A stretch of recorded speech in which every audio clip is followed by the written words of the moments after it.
We are Steven and Jill. Together, we've been buying and reselling land since the 90s. Our data-centric approach leaves our buyers asking, how can you sell it so cheap? Here on the Land Academy Show. We answer that and more. Steve and Jill here. Hello. Welcome to the Land Academy Show, entertaining land investment talk. I'm Steven Jack Butala. And I'm Jill DeWit, broadcasting from sunny Southern California. Today, Jill and I talk about how the urban exodus is real. People are moving out of where they live for a bunch of reasons that we'll discuss in droves. I bet people listening to this right now are saying, yep, that's us. Mm-hmm. Yep, we're done. We left. You know, and I've seen people go far, like back to Canada, where they came from. Not kidding. Yep. From Southern California, pack up and say, we're out of here, man. It's real. With families and kids going and moving with parents. You know, and that doesn't surprise me. Does this surprise you that this is their reaction? What I really want to talk about is why. No, because we've all thought about it. You know what, we all should have this mentality like the Marines, you know, adapt and overcome. And that's all they're doing. You know, life has thrown some stuff at them, for better or for worse, and they're making some changes, hopefully for the better, for their family. So, you're right. I would argue that most of them that are doing this are going to say, I'm glad I did it. Me too. That's really the show here. Thank you. Exodus is maybe has been a negative. It could have a negative, connotation. Like there's a hurricane. A hurricane caused an exodus. You know what's funny? If I wrote all these podcast topics and the titles, they would be so worded differently. It would be all girls. Oh, like, it's hilarious. It'd be like this title be. Oh my gosh! It'd be like people packed up their picket fence and. No, it wouldn't be like that. But it wouldn't be like. Whatever that is. It wouldn't be. You want to know the truth? I soften these titles. From what you really want to write? Yeah. Wow. Okay. I mean, I just think that's the nature of men and women. This is you softening? Yeah. Okay. Well, maybe not this one. Okay.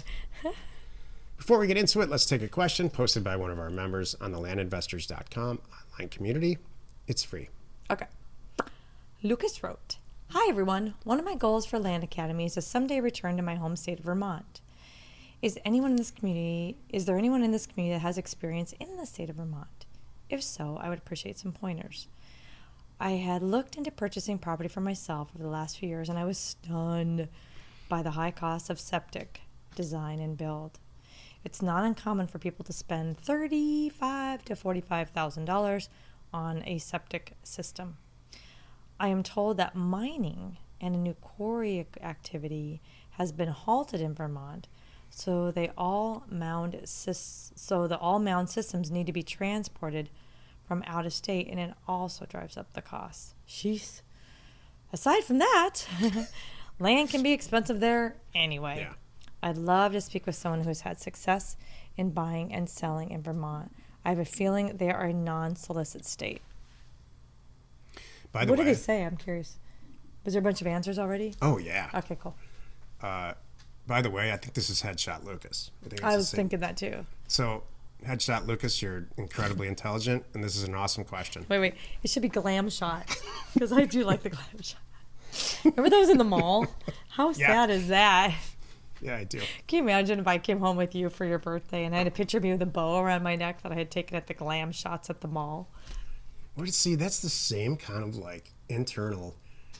Where does that come from? I don't know. Like I had somebody say to me a long time ago, this is years and years ago. Hey, happy birthday! Your present is that I'm here. Oh, that's not that's nice. what I think a Glam Shot is. Hey, happy birthday! Here's a picture of me with scantily clothing. That's not nice. That's not nice. I want you to buy me a scotch or happy that I'm here. Yeah. I'm here. I've heard that too. You have? Well, yeah, a version of that. Are you friends with any of those people anymore? Well, someone said, happy birthday. Your present is half of what I owe you. What the heck? What is that all about? Like money? Yeah. We won't even go there. But anyway, you know what I'm talking about? It's funny how we remember these crazy Do you know what I'm talking about? things. I think so. Okay, yeah. How we remember these crazy tiny little blips in time of like, wow. Yeah. That's not nice. If you owe someone something and you're doing what you're supposed to be doing, that's not a gift. Or maybe for them it is a gift. That's probably the reality. They don't normally follow through. And I was lucky enough on my birthday that they did. Did you get the other half? Ever? Yes. But Everybody's square? yes, everybody's square. But Well, happy birthday. Everybody's yeah, square, Jill. thanks. Happy birthday, we're square. Whatever. I mean, all men know not to buy your woman a washing machine for their birthday or a mixer. You would think they would know that. Not, and I'm not saying you. I just know other people that get weird No, gifts. I know what you I buy you. It know doesn't- you are good. For you who don't know, don't do that. Your wife said she really wants some new fluffy pillows. Not a good Christmas present. Floppy pillows. Fluffy pillows. Oh, fluffy pillows. Pillows, not a good Christmas present. Thank you. Here's my Jewelry. gauge. I have a gauge for what I gift buying. Number one, they would never buy it for themselves, ever. Number two, it's something that they have referred to in the past loosely. Number That's three, interesting. number three is optional. I'm making mental notes here now. Number three is optional. It's something they use all the time. So that's a good gift for men, but not so much for women. Women they need it to be special. Like I eat probably way too much ramen noodles, and not the bad ones, the good ones. So that's always a good gift for me. Ramen noodles? Yeah. Well, you know like what? Real high end ones. I know this Like about udon. you because I have got you fancy chopsticks and bowls for your ramen noodles. And I love that. And you love them. I know that about you. Thank you. Number four, spend 2 to 3 times as much money as you anticipated. You know, these are all good things, and I kind of subconsciously do them too. I just bought my friend a really pretty bracelet for her birthday, and yeah, I applied those things. So cool. All right. Oh, this question about Vermont. Yeah. Excuse me. What I love about this question is that it's not about San Bernardino County, California. Property pricing. So the thing about septic is, it's expensive, but it's all a level playing field. So whoever's going to put the septic in is subject to the same price. So, all right, great. You know, Jill and I live in an environment where it's the weirdest real estate environment I've ever seen, how expensive it is, but we're subject all equally. So it's all a level playing field. What I love about Vermont is that nobody talks about it too much. So mail away. You know what I would do? Anything Honestly, if that's it were me, strange and weird from a location standpoint, it's going to do well with mail. I wouldn't want to build my own thing. I would buy something that someone's done all the work and then change it.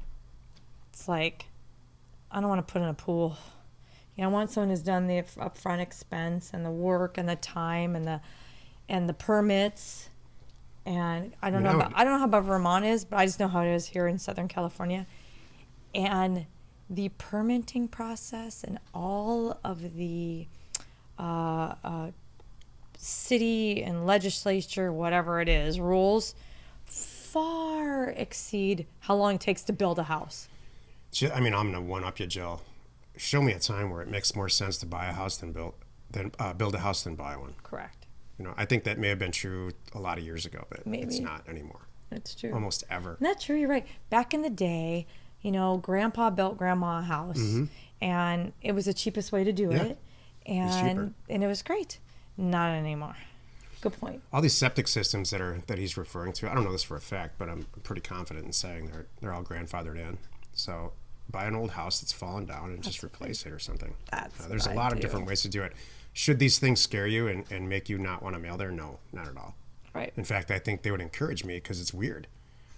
The most successful people in our group, both in the advanced group and otherwise, take the concepts that they've learned from us, apply it to their own thing, and go off and do something, whether it's in a weird location or a weird little niche like replacement of mobile homes or whatever, and they're just off to the races. So that's what I see this as the beginning of that thought process, and it's good. You know, please don't put headshots on your mailer. Right. Today's topic, urban exodus is real. This is the meat of the show. People are moving in droves everywhere. They're moving out of cities. People who have always wanted to move into cities are moving in there. Real estate prices in urban and rural locations are skyrocketing. And did I say rural? I don't know. Subdivision and she stopped listening. Subdivision and rural locations are skyrocketing, and urban locations are remaining kind of stagnant to slightly going down. And when I say slightly, I mean 1 to 2%, like in San Francisco, which is absolutely opening the door and doors for people who want to. There's still a lot of people who want to live in an urban environment. Mm-hmm. So this COVID thing, maybe they're young, the COVID thing doesn't affect them, and there's tons of jobs and the whole thing. So who knows why? I'm not here to talk about why. There's all kinds of reasons why to move out of the city and to move into the city, depending on who you are. What I'm here to talk about is that it's real. The markets are volatile, like we talked about on Monday. And it's a great time as an investor or even personally to find a place where you want to live. Mm-hmm. So, you know what happened right there? I immediately jumped into, here's my mind, or my mind just went for a second. I'll share this. I got up my sales game because you're right. There's so many properties that we have that aren't even on the MLS anywhere. Like, God, are just available out there. They're not listed. We've collected them. I've got new ones. I need to get them out there faster and in a system better. I even have to up my game. Yeah. And the whole point of me going there real quick is like, you reminded me how fast things are moving right now, how fast people are buying properties, and I'm a ding-dong for not queuing them up to sell real fast. So here's what's changed in this recession pretty dramatically over the last one, or any one that I've ever seen, any recession I've ever experienced, is the internet. We have, it's constantly being reported by Redfin and Realtor and Zillow and Trulia and Realty Track and all the large places, the places on the internet where property is listed, even LandWatch, that's non-MLS property, report phrases that are being searched for. And so how to buy a house is up like 14,000% from March. Or what credit, strange phrases. They're not strange. I'm not here to judge. I would not have guessed that these phrases would ever get searched ever, let alone 1,000% increase. What is the minimum credit score you need to buy a house? Right. How much money do you need to buy a house? So these are huge, and where these are being searched in Google search geographically gets reported. For my taste, they don't report it enough, but it's their company, so I can't tell them what to do. But they're nice enough to share a lot of this, and we talk about this on the Thursday webinar all the time. You can tell where people are buying what just on what they're searching for. It translates to real dollars. That's the thing about the internet. I don't think a lot of really young people understand what goes on the internet translates to dollars. Mm-hmm. In a really good way, I think. Mm-hmm. That's interesting that you don't think that they realize that? I think they understand that they buy their groceries on the internet.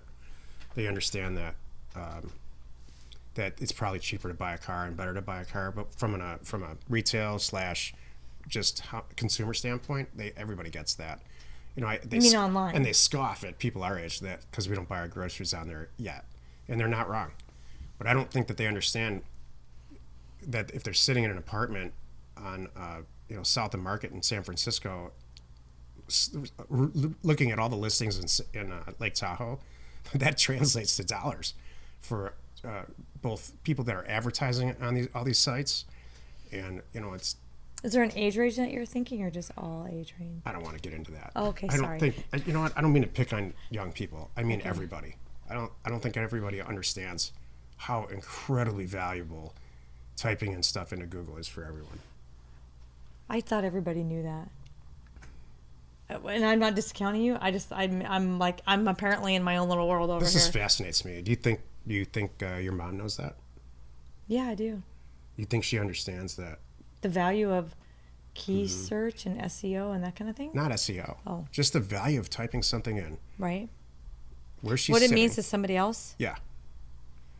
Like your mom might type in what's a better way to play canasta from central Arizona. I guess I see your point.